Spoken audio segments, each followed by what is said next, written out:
উৎসবে বামে বসাবো বসাবো প্রেম রূপরাই কিশোরী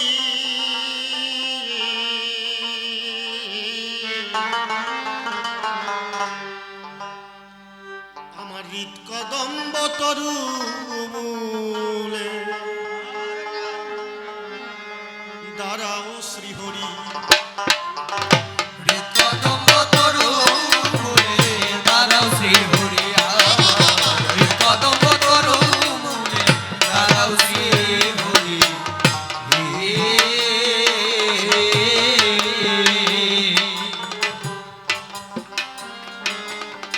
আমার এই উৎসব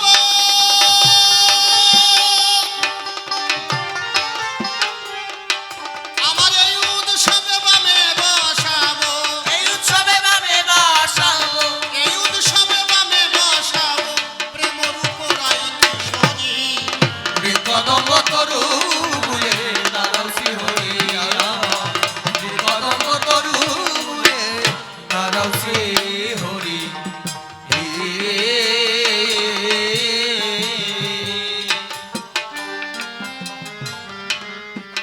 ভক্তি জ্যোতি সাজিয়ে বৃন্দে অনুরাগে তুলসী ছত্রা চন্দন জীব ওই পদে হরি বই পদে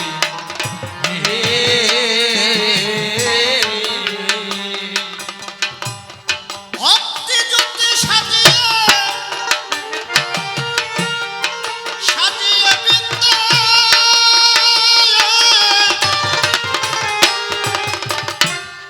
অনুরাগ তুলসী ছত্রা চন্দন দিব ওই পদে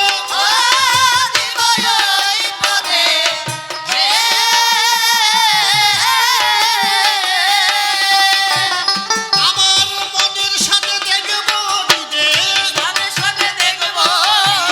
মনের সাথে দেখব হৃদে যুগল রূপের মাধুরী কদম্ব তরু মূলে দাঁড়াও শ্রীহরি কদম্ব তরু মূলে দাঁড়াও শ্রীহরি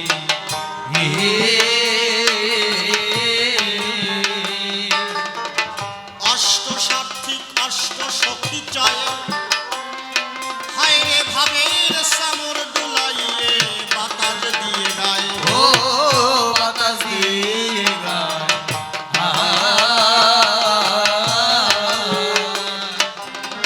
অষ্ট সার্থী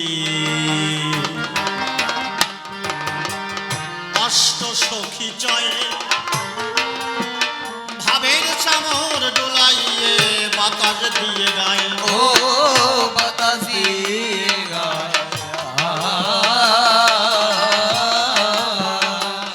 কেহ বিনা সুতের মালা গেথে বিনা সুতে মালা গেথে বিনা সুতের মালা গেথে বিনা সুতে মালা গেথে বিনা সুতের মালা গেথে তোমায় সাজাবো যতন করি কদম্ব তরু মূলে দাঁড়াও শ্রীহরি কদম্ব তরু মূলে দাঁড়াও শ্রীহরি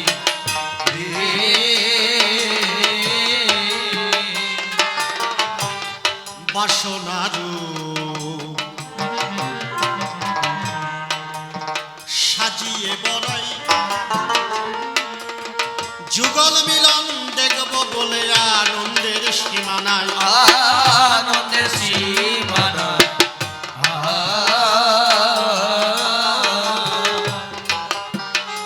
বাসনারু সাজিয়া সাজিয়া বড়াই যুগল মিলন দেখব বলে আনন্দের সীমানায় আনন্দের সীমানায়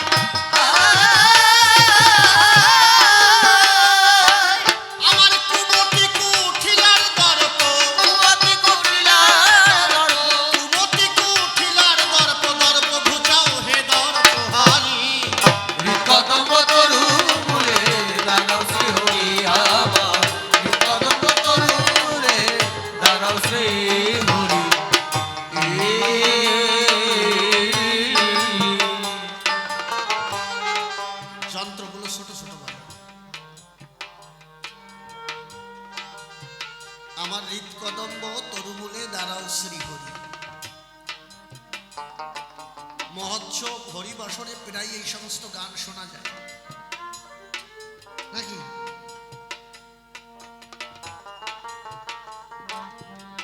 হরিচাঁদ ঠাকুরকে কোথায় দাঁড়াতে বলছে? হরি শব্দ যে আমি শুধু হরিচাঁদ ঠাকুরকে বোঝাচ্ছি তা না, আপনার হৃদয়ের আরাধ্য দেবতাই হরি। তা হরিকে দাঁড়াতে বলছে আমার হৃদয় বলে যে কদম্ব বৃক্ষ আছে, হরি সেই জায়গায় এসে দাঁড়াও। কিন্তু আমরা কদম্বর বৃক্ষে অর্থাৎ হৃদয় কদম্বর বৃক্ষে না দাঁড়িয়ে হরিচাঁদ ঠাকুরকে বা যার যার আরাধ্য দেবতাকে হৃদয়ে না রেখে আমরা মন্দিরে সাজাই নাকি? আমরা কি করি, ওই জায়গা ঘর টিন দিয়ে বলিছি আরেকটা বেশি লাগবে, আর ওই জায়গা ফুল কম দিছিস ওই জায়গা আরেক আশ্চর্য ফুল দে। কিন্তু যে জায়গায় সাজাতে হবে সেই জায়গায় আমরা সাজাই না। আমরা এখন বাবা পাগলা গাইলেন গতি নাই হরিনাম ছাড়া, তাই কণ্ঠ ভরিয়া গাও হয়ে আত্মহারা। আর এখনকার ছেলে মেয়েরা এই কথাটা তো মোটে শুনে না। এখনকার ছেলে মেয়েরা বলে গতি নাই মোবাইল ছাড়া। হাসতিছে কেটা কেটা, আমি মিথ্যে কথা করছি নাকি?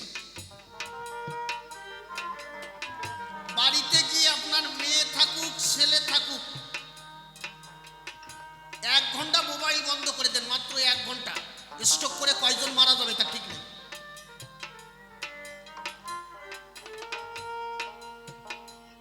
এক বেলা ভাত না খেয়ে থাকতে পারে কিন্তু মোবাইল ছাড়া থাকতে পারবে না।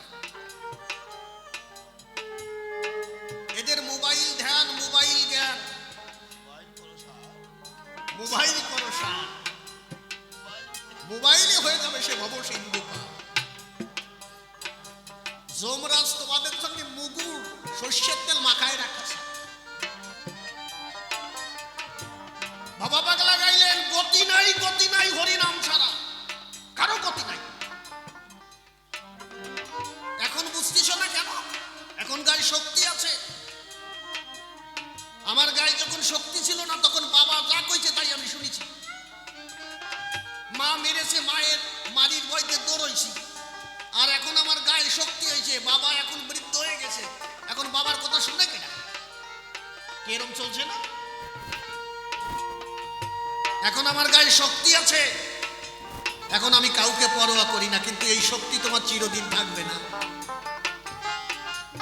বিজয়বাবু গাইলেন কেবল যাই বলে উঠেছে রোল, আকাশ বাতাস ধনিয়া, জীবন ঘরে দেখলে রে মন এই তো দুনিয়া। আমি শ্মশানে যাব, কারণ কি আমার ঠাকুর দাদার বাবা উনি শ্মশানে গিয়েছে, আর আমার ঠাকুর দাদাকেও আমি শ্মশানে যেতে দেখেছি। আমি নিজের চোখে দেখেছি আমার ঠাকুর দাদাকে শ্মশানে নিয়ে যাচ্ছে। আমার মাকে আমি দেখেছি, মাকে শ্মশানে নিয়ে যাচ্ছে। আমারও একদিন ওই শ্মশানে যেতে হবে, কিন্তু কোন দিন যাব? যেদিনই আমার সময় হবে সেই দিন যাব, কিন্তু আমি নিজে হেঁটে যেতে পারবো না শ্মশানে। আমাকে কেউ 4 জন কাঁধে করে নেবে, তখনই আমি শ্মশানে যাব। ভোলা পঞ্চানন স্বয়ং ভোলা মহেশ্বর মহাকাল মৃত্যুঞ্জয় শিবকে সোনার কাশি দান করেছিল, যে তুমি সোনার কাশি দান করলাম থাকো। শিব বলল না, আমি ওখানে থাকবো না। কেন? আমার মনের ইচ্ছা, আমার বাসনা, আমি একদিন যখন পৃথিবীতে এসেছে ঈশ্বর আমাকে পাঠিয়েছে, আবার একদিন আমার শ্মশানে যেতে হবে। তাহলে এখানে থেকে আর কোনো কাজ নাই। আমি শুনেছি শ্রীহরির বাঁশির গান, মনে আছে? ভাবো আমি শ্মশানে গিয়ে শ্রীহরির সাধনা করব। জয় জয় সত্যি হরি গুরু ত্রিপুরানন্দে হরি বল।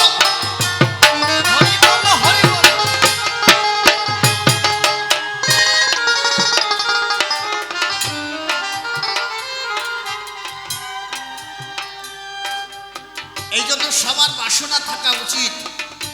ও শ্রীঘোষার বাসনা কি ছিল?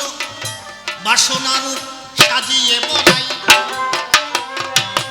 আমি যুগল মিলন দেখব বলে আনন্দের সীমানায়। আনন্দের সীমানা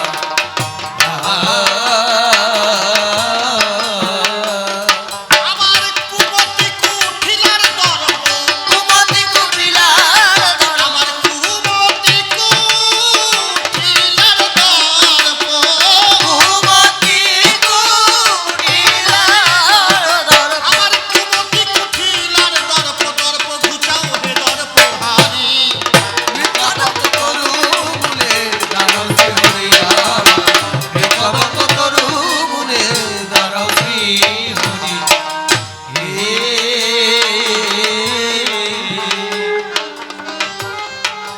হরি নামের বাসী করে তেলয়ে আমার দেহ গোকুল করয়া কুল বাসি বাজায়ে। ও বাঁশি বাজায়ে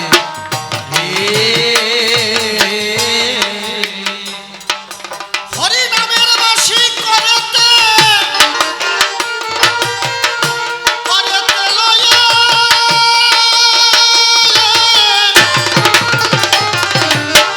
দেহ গোকুল করয়া কুল বাসি বাজায়ে। ও বাঁশি বাজায়ে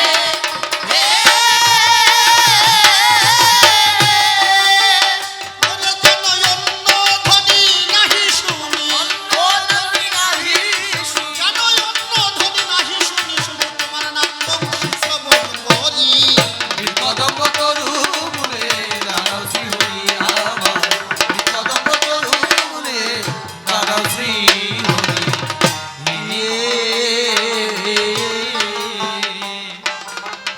প্রেম অনুগা মহানন্দ কয় আমার শান্তি হরির যুগল মিলন দেখবি কে কে আয়। ও দেখবি কে কে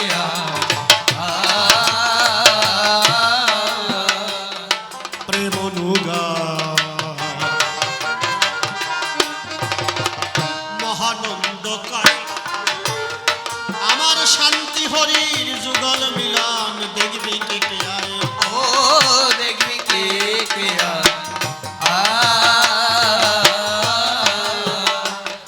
গোসাই তারক চাঁদ এমন সময়, তারক চাঁদ এমন সময়, তারক চাঁদ এমন সময় গোসাই অশ্বিনী আলোর ভাই।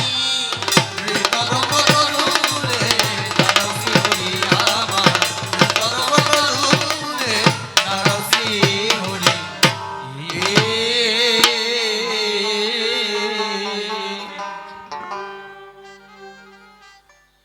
জয় জয় জগবন্ধু, তুমি তো দিনজনার বন্ধু মোর পার করিতে কাব্য সিন্ধু হাল ধরো নিজের হাতে। আমি তোমার অজ্ঞ ছেলে অভাজন বলে মোরে দিও না ফেলে, রেখো তোমারই করুণাতে।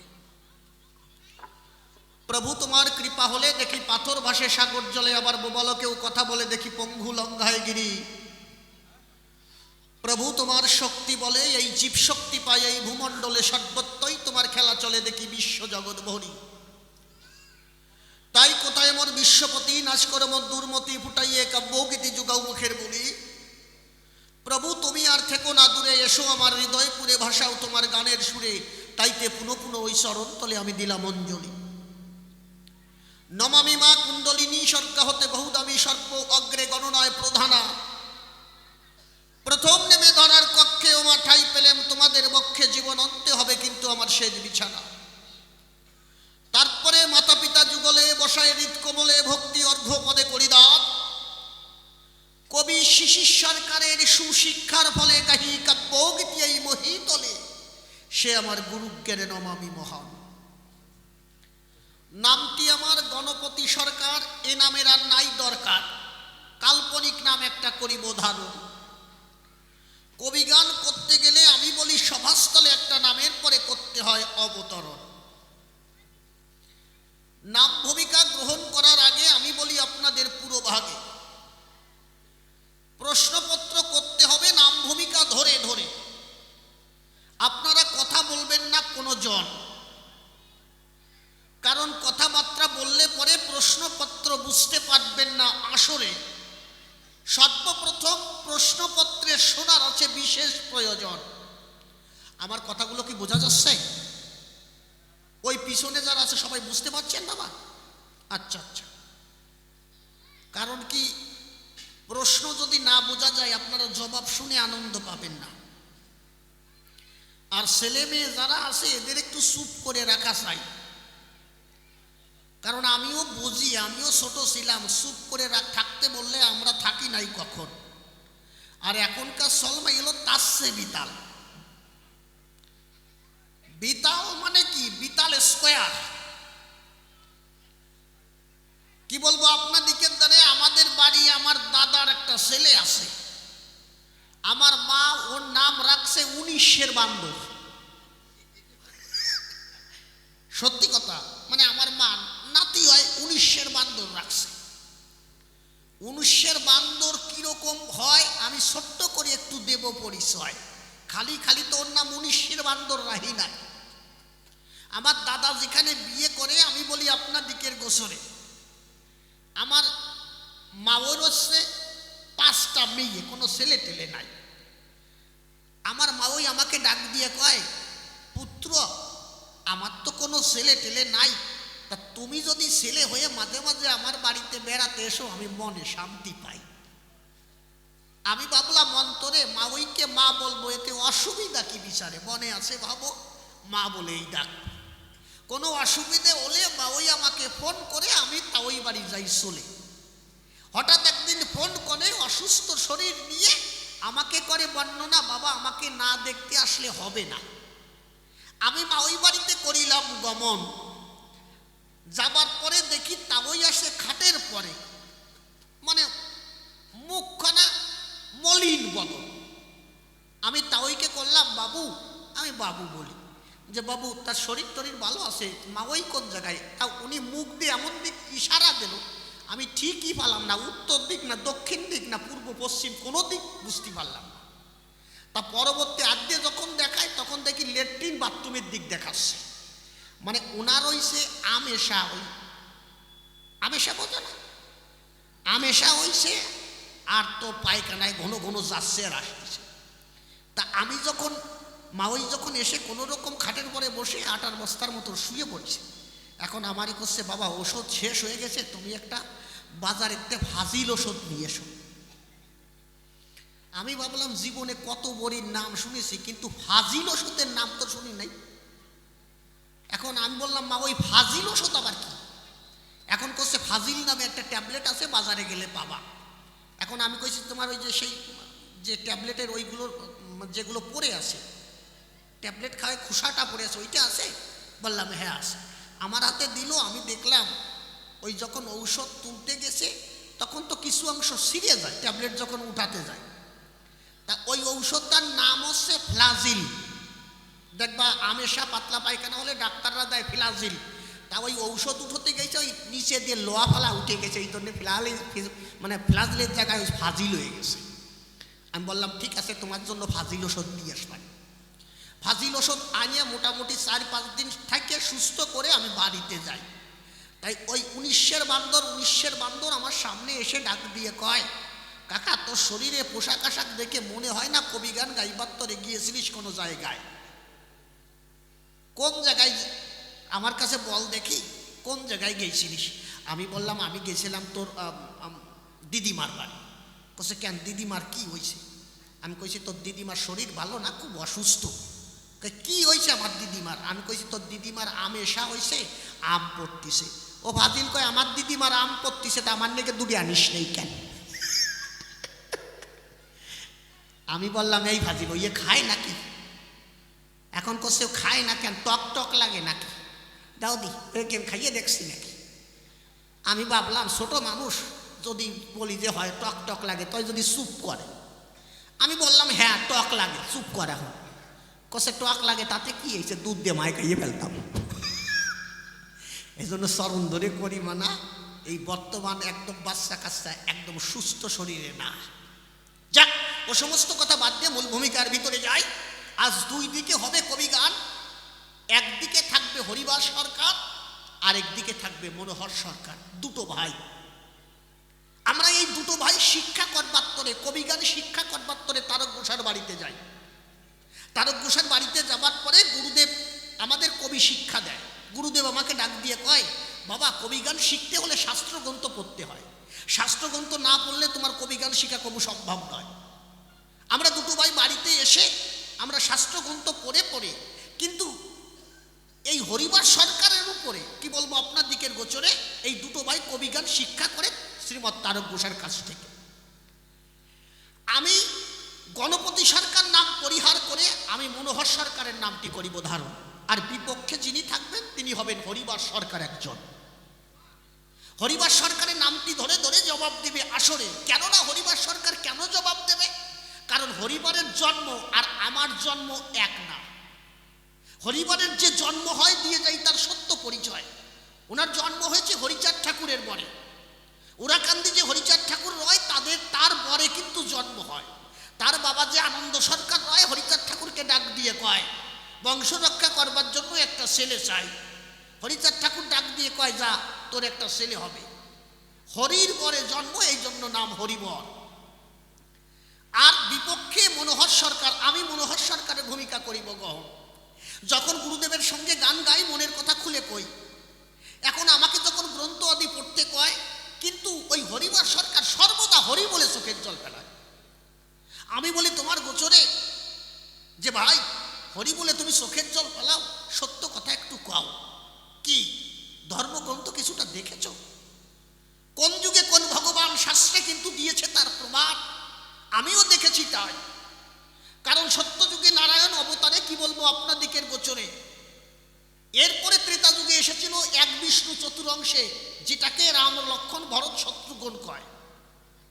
চারজন আসে, এরপরে দাপর যুগে ভগবান শ্রীকৃষ্ণ আসে, আর কলিযুগে এসেছে নিমাই। আপনারা তো জানেন এই চার যুগে চারজন ভগবান আমরা পাই। কি বলবো আপনার দিকের ধারে বসে শোনেন নারী নরে, এক এক যুগে এক একজনের ভগবানের বেশি দরকার নাই। কথাগুলো লক্ষ্য করে শুনবেন। যেমন আপনাদের এই জায়গাটায় প্রধান আছে না, গ্রামের প্রধান আছে না, আছে তো? আচ্ছা, এই জায়গায় কি দুটো প্রধানের দরকার আছে?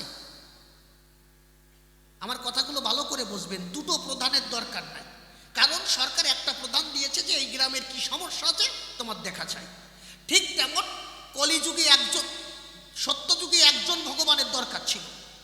যেমন একটা রাজ্যে মানে একটা দেশের ভিতরে একজন প্রধানমন্ত্রী থাকে, দুইজন থাকে না, তাই না? ঠিক তেমন এক একটা যুগে এক একজন ভগবান। কোথায়? সত্য যুগে ভগবান হচ্ছে নারায়ণ কপিল অবতারে এসেছিল, ওখানে দুইজন ভগবানের দরকার হয়নি। এরপরে ত্রেতা যুগে একজন ভগবানের দরকার ছিল, এই জন্য রামচন্দ্রকে সবাই ভগবান কয়। দাপার যুগে ভগবান শ্রীকৃষ্ণ, কলিযুগে কে? শ্রীমান মহাপ্রভু। শ্রীমান মহাপ্রভু এসেছে, কিন্তু এক গ্রামে যদি দুইজন কোন রকম প্রধান মনে করে দিয়েই দিল, এই গ্রামটার নাম কি? গুট্রি, তাই না? গাইকাটা গুট্রি না, ঠাকুরনগর গুট্রি, ওই ঠাকুরনগরী গুট্রি মনে করো। এখন ভালোবাসে আপনাদের কি দিল? ভালোবেসে আপনাদের দুইজন প্রধান দিয়ে দিল। মানে সরকার বললো ওই গ্রামে দুইজন দিয়ে দিলাম, যাও। এখন দুইজন দেওয়ার পর এখন কে কোন দিকে যাবা? কোন প্রধানের দ্বারা কে কোন দিকে যাবা? কিন্তু আমি করি বর্ণনা, একজনের প্রয়োজন, সেখানে যদি দুইজনকে দেয় ওই জায়গায়, আমরা যারা মানে পাবলিক, আমরা যারা জনগণ, আমাকে গ্রামে যদি 10 জন প্রধান দেয় আমাদের অসুবিধা আছে নাকি? আছে? 10 জন দিক, কিন্তু আমাদের কাজটা পেলে আমরা হলো নাকি? কি বলবো আপনার দিকের ধারে বসে শোনেন নারী নরে, কলিযুগের বাজারে ভগবানের দরকার হচ্ছে একজন, কিন্তু সেই জায়গায় আরেকজন আছে। কে? কলিযুগে ভগবান হচ্ছে শ্রীমান মহাপ্রভু, যেটা কলিযুগের বাজারে পাওয়া যায়। চৈতন্য চরিতামৃত পড়লে পরে দেখা যায় বিচারে একমাত্র ভগবান যদি কাউকে কয় সে হচ্ছে নদিয়ার নিমাই। এই জন্য রাধাকৃষ্ণ উভয়ঙ্গ মিলে হয়েছে শ্রী গৌরাঙ্গ এসেছিল নদিয়ায়। যখন গৌরাঙ্গ মহাপ্রভু আসে, আমি বলি আপনার দিকের পাশে, তখন মহাপ্রভুর প্রেম নদিয়া নবদ্বীপে ভেসে বেড়ায়। মহাপ্রভুর প্রেমের ধারায় এখনো কিন্তু চলে, কি বলবো আপনার দিকের চলে। আমার কথা এই জায়গায় আমি তোমার কাছে একটু জানতে চাই গোসাই, কলিযুগে ভগবান একজন আসার পরে কলিযুগের যাহা কিছু প্রয়োজন ছিল মহাপ্রভু দিল বিচারে, কিন্তু হরিচাঁদ ঠাকুর আসার কি দরকার হয়? আমি তোমার কাছে একটু জানতে চাই হরিচাঁদ ঠাকুর কেন এলো? কলিযুগের কি এমন অভাব ছিল, কি এমন দরকার ছিল আমি জানিবারে চাই, যার জন্য মহাপ্রভু যা দিয়েছে এরপরে কলিযুগের আর কোনো কিছু প্রয়োজন নাই জগৎ সংসারে। কিন্তু আমি তোমার কাছে জানতে চাই হরিচাঁদ ঠাকুর আবার কলিযুগের গায়ে আবার আসলো কি কারণ, কি দেবাত্তরে হরিচাঁদ ঠাকুর এলো আমার কাছে খুলে বলো, এইটাই আমি তোমার কাছে প্রথমবারে জানতে চাই। আবার আমার কথাগুলো বোঝা গেছে? একদম পরিষ্কার, কোনো ঝামেলা নাই। কারণ আমাদের গ্রামে দুইজন প্রধান দিয়ে ঝামেলা বাঁধানোর কোনো দরকার নাই, একজন হলে চলে। কিন্তু দুইজন যদি তুমি দিয়ে থাকো তাহলে ওনার আসার কি দরকার ছিল যা আগের প্রধানে দিতে পারে না? একজন প্রধান যদি থাকে সে সব কিছু যদি দেয় আরেকজনের দরকার হয় না, কিন্তু ওই প্রধান কি এমন দিতে বাকি ছিল যার জন্য আরেকটা প্রধান এই গ্রামে পাঠানো হলো? আমি তোমার কাছে জানতে চাই হরিচাঁদ ঠাকুর মানে মহাপ্রভু এলো কি এমন দিতে পারে নাই যেটা হরিচাঁদ ঠাকুর এসে জগৎ মাঝে দিল? এইটাই তোমার কাছে প্রথম প্রশ্ন হলো। প্রথম প্রশ্নখানা তোমার কাছে করলাম দান, আপনারা শুনলেন জ্ঞানবান। এবার দ্বিতীয় প্রশ্ন তোমার কাছে করিব অর্পণ। কি বলবো, আপনার দিকের দ্বারে হরিচাঁদ ঠাকুর এসেছে ভালো কথা, আমাদের কোনো ব্যথা নাই। কিন্তু সত্যযুগ থেকে আমরা যে ধর্ম দেখে এসেছি, যে পথ দেখে এসেছি, কি পথ? আমরা সাধনার পথ দেখেছি। সত্যযুগ থেকে দেখেছি মুনি ঋষিরা সাধনা করবার জন্য বনে গিয়েছে, অর্থাৎ ঈশ্বরকে পাবার জন্য একা একা সাধনা করেছে। এরপরে ত্রেতা যুগেও দেখেছি, ত্রেতা যুগে রামচন্দ্রকে পাবার জন্য কঠিন সাধনা করেছে মুনি ঋষিরা ভগবানকে পাবার জন্য, তারাও ভক্ত ছিল। এরপরে দাপার যুগেও দেখেছি ভগবান শ্রীকৃষ্ণকে পাবার তরে কঠিন সাধনা করে মুনি ঋষিরা ভগবানের দর্শন পায় না, তাদেরও সাধনা দেখেছি। তারা পূজা পার্বণ করেছে, কেউ যাগযজ্ঞ করেছে। এরপরে মহাপ্রভু যখন এলো, মহাপ্রভুকে পাবার তরে অনেক ভক্ত সন্ন্যাস নিয়ে চলে গেল। কিন্তু হরিচাঁদ ঠাকুর যে ধর্ম দিল এইটা একটু বিদঘুটে ধর্ম। কিরা হাসি দেয় কিরা রে? বিদঘুটে ধর্মটা কি? এই ধর্মটার প্রধান হচ্ছে ডঙ্কা কাশি নিশান। ডঙ্কা কাশি নিশান সিংহা, এই চারটে জিনিস লাগবে। আর এক জায়গায় বসে ওরে বারোবারি করবে ধমাধম, যে যত ভালো বারো, এইরকম সাধনা আজ পর্যন্ত আমরা দেখি নাই। ভগবানকে পেতে হলে আমি গণপতি সরকার হয়ে একটা কথা বলছি সবাই স্থলে, আপনার ছেলে যদি ইঞ্জিনিয়ার পাশ করতে চায় বা এমবিবিএস ডাক্তার করতে চান, আপনারা পড়াশোনা করার জন্য কি যেখানে গুডিক পড়াশোনা করে, মানে যে জায়গা মনে করেন রাত্রে পড়তেছে, এখন পাশে 10 জন চেল্লাপাল্লা করতেছে, ওর পড়াশোনা হবে?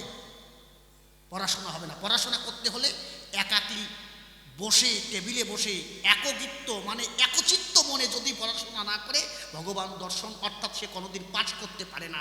ঠিক তেমন ভগবানকে পেতে হলে একা একা যদি সাধনা না করে পাশে যদি গুডিক করে ডাঙ্কা বাজায়, সাধনা হয় না এটা। আর যে যেভাবে পারে লাফায় পড়ে, এইভাবে চিত হয়ে পড়ে, বুট হইয়ে পড়ে, এ কেমন সাধনা, এ কেমন দর্শন? কিন্তু এই দর্শন পৃথিবীতে হরিচাঁদ ঠাকুর দেওয়ার পরে দেখা গেল কি, কেবল 213 বছর 213 বছর হওয়ার সঙ্গে সঙ্গে আকাশে বাতাসে সব ডঙ্কা কাশি নিশান নিয়ে মানুষ, হাজার হাজার মানুষ এই মতুয় ধর্ম গ্রহণ করছে। এই মতুয় ধর্ম দর্শন সবাই গ্রহণ করছে, না জানি এর ভিতরে কি আছে। ভাই আমি তোমার কাছে জানতে চাই, জবাব দিও ধর্ম সবাই। আচ্ছা, মতুয় ধর্ম দর্শনের ভিতরে এমন কি আছে? কি এমন আছে? এরা স্নান করে না, এরা নিয়ম কানুন মানে না, এরা বেদ বিধি মানে না, এরা ব্রাহ্মণ মানে না, কোনো কিছু মানে না। কি বলবো, আপনার দিকের দ্বারে আগেরকার দিনে মানুষ কি করত? আগেরকার দিনের মানুষ ঘুরে বেড়াতো, পোশাক টোশাক ছিল না, ছিল না, তা পরবে কি করে? পশুর ছাল গাছের বাকল করে জীবন ধারণ করত। এখন তো মানুষের পোশাক আশাক আছে। আর মতুয়ারা সেই আদিম যুগের ভাষা ভাবধারা ধরেছে, মিথ্যা কথা নয়। কেউ গামছা পরে, কেউ লেংটি পরে, কেউ মোটে পরে না রে ভাই। কি বলবো, আপনার দিকের ধারে এই এলোমেলো দর্শন আমার কাছে তেমন একটা ভালো লাগে নাই। কিন্তু আমি তোমার কাছে জানতে চাই, এই এলোমেলো ধর্ম দর্শন হাজার হাজার মানুষ গ্রহণ করছে কি কারণ? এই মতুয় দর্শনের ভিতরে কি এমন আছে খুলে বলো আমার কাছে, এইটাই আমি তোমার কাছে জানতে চাই। এই দুইখানা প্রশ্ন করলাম, তাকে শুনলেন নারী নরেই। বা তৃতীয় প্রশ্ন করিব অর্পণ। কি বলবো, আপনাদিকের দ্বারে যতগুলো ভগবান এসেছে প্রত্যেকটা ভগবানের এক একটা গ্রন্থ দেওয়া আছে।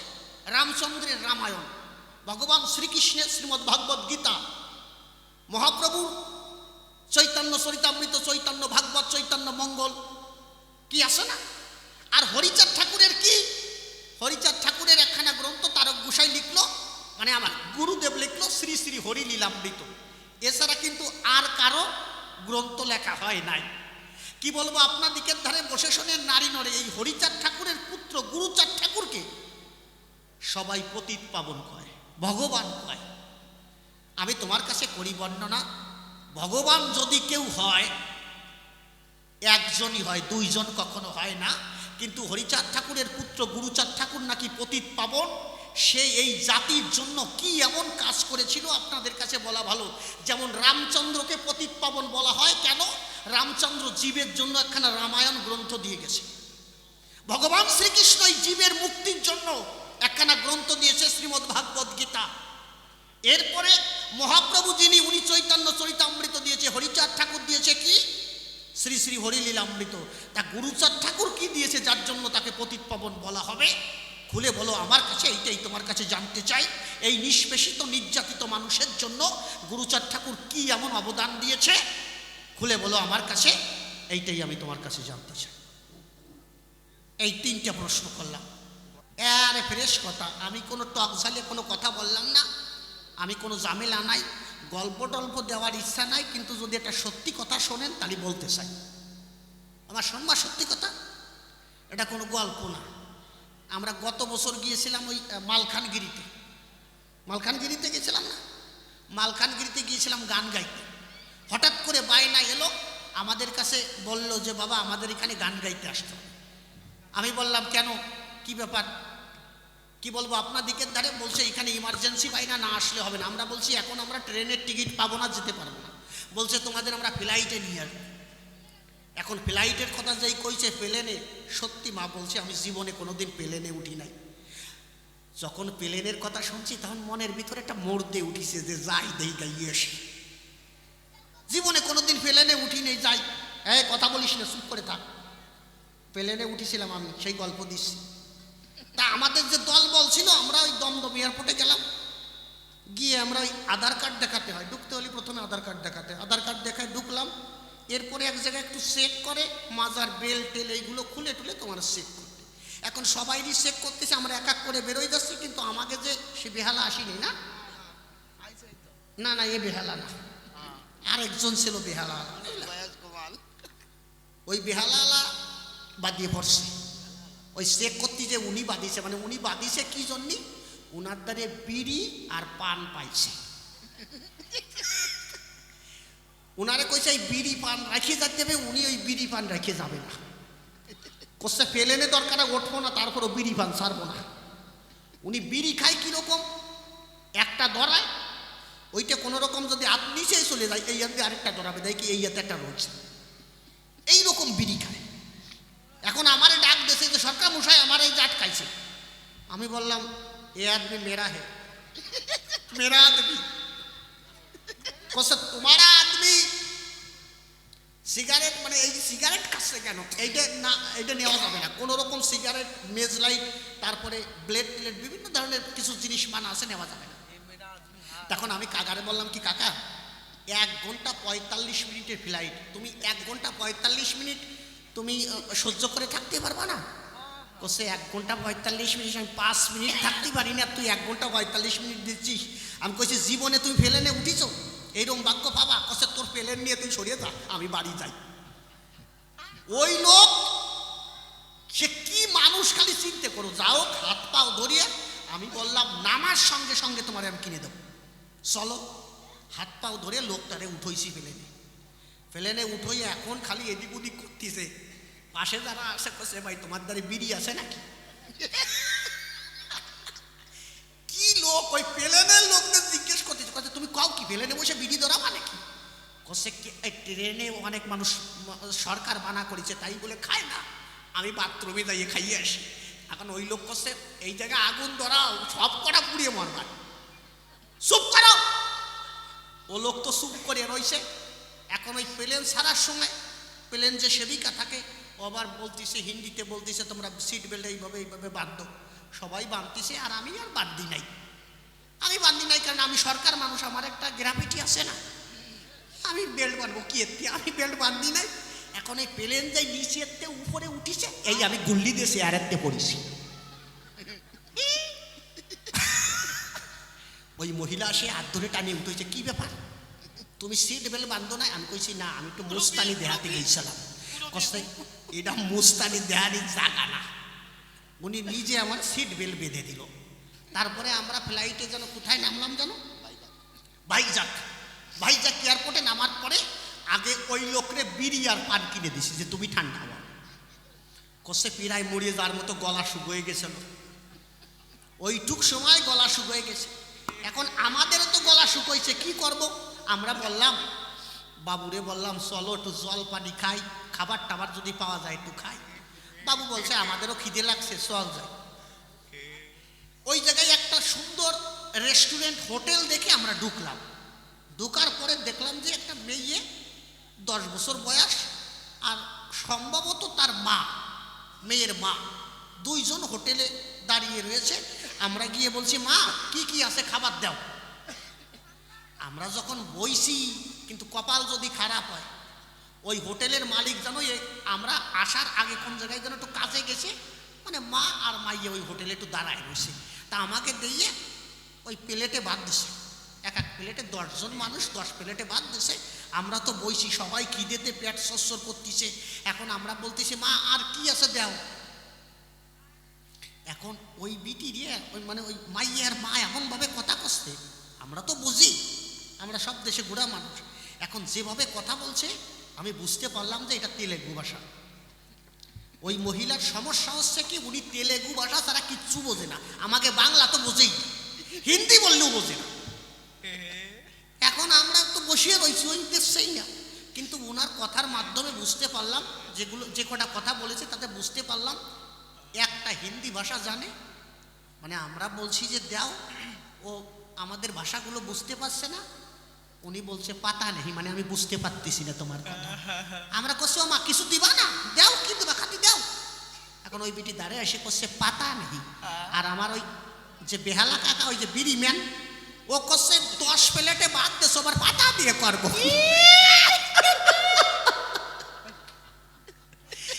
আমি বললাম যে ও কাকা তুমি কাও কি? কস ওই বিটি আমার পাতা দেবে। আমি সে পাতা দেবে না, উনি হিন্দিতে বলছে পাতা নেই, মানে উনি বুঝতে পারতেছে না। কসে তা আগে তো কবি না, আমার রাগ হয়ে গেছে, উনি ভাবছে পাতা দেবে। ওরে ভাই রে ভাই, এখন তো কাজ হয়ে গেছে যে বিটি তো কিচ্ছু বুঝতেছে না। এখন মাংস পোলাও যা বলি কসে পাতা নেই, কিচ্ছু বুঝতেছে না, বাংলা কিছু বুঝতেছে না, হিন্দিও বোঝে না। এখন দেখলাম যে খাওয়া তো বন্ধ। এখন আমি বললাম লবণ আছে, লবণ দিয়ে খাও, হাঁটিয়ে দাও। এখন সেই দিন আপাতত 2 জন মানুষ ছিল, এই যে একজন ঢোল বাজায়, ইনার জন্য একটু পাইছিলাম। কত বড় কাঠ ফাজিল। আমারে করছে যে এর ব্যবস্থা আমি একটা করতেছি, যদি কিছু না পাই অন্তত 2টে কাঁচা লঙ্কা আনবো। আমি বললাম কিভাবে? করছে দেখ, ওই বিটিটি ডাক দেছে, এদিকে আসো। হাত দিয়ে যেই ডাক দেছে, ওই বিটি সামনে আইছে। সামনে এসে দেখলাম কাকা উঠিয়া ওই কাঁচা লঙ্কা চাবালে একটু জাল জাল লাগে না, তা ওই বিটির সামনে যাইয়া কাঁচা লঙ্কা একটু সাবান দিয়ে, মানে একটু অভিনয় করতেছে, সাবান দিয়ে যায় সামনে যে করছে, ওই বিটি বুঝে লাইছেন যেটা কাঁচা লঙ্কা চাষ। 2 পিস কাঁচা লঙ্কা এনে দিয়েছে। ওরে বাবা রে, সে যে কি জাল! এক কামড় দেওয়ার সঙ্গে সঙ্গে কানপট্টি গরম সারা, ও আর খাওয়া যাবে না। এখন ওই যে বেহালা ম্যান, বিড়ি ম্যান, উনি আর খাচ্ছে না। উনি করছে কি, এই কাঁচা লঙ্কা যদি সাবান দিই, ওনার সমস্যা হচ্ছে যেই খাবে এন্ডে খাবে, ভীষণ দিয়ে বের করতে হবে, বুঝলে? ওনার সমস্যা হচ্ছে তাই, খাওয়ার সঙ্গে সঙ্গে ভোগ করার সঙ্গে সঙ্গে ত্যাগ করতে হবে। তা ও লোক ভাবছে এই কাঁচা লঙ্কা খালি আর পিছন দিয়ে যদি বারো হয়, আরে ফুর্তি যাবে না, এক যাবে না। আমি বললাম কাকা তোমার হাত ধরি পাও ধরি, যা আছে এই 2টো খাও, কথা নাও, এই খাইয়ে কমিটির ওই জায়গায় যে খাবার। আমারে করছে দেখি আমি কিছু চেষ্টা করে দেখি পাওয়া যায়। আমি করছি দেখো তুমি যদি চেষ্টা করে যা পারবা তাই খাও। এখন ওই বিটিরই ডাক দেছে, এই বিটি এদিকে আয়, বাংলা তো বোঝে না। ওই বিটি দাঁড়ে দাঁড়িয়ে এসে করছে, ওই বিটি মাথা নাড়াইতে করছে তোর গিটির সলায় তোকে দেবো নাকি? কিচ্ছু বুঝিস নে বিটি, যা কই তাই দে। ও বিটি করছে পাতা নেই। আমি কইছি ওই বিটি যদি বসতো তোমার গিটি সেলাই দুগে দিত। এই পাতা নেই আর কয়বার কবি, বল পাতা আছে। এখন করছে কি, এই ডিম টিম রান্ধিস না তোরা, দুটো ডিম দে।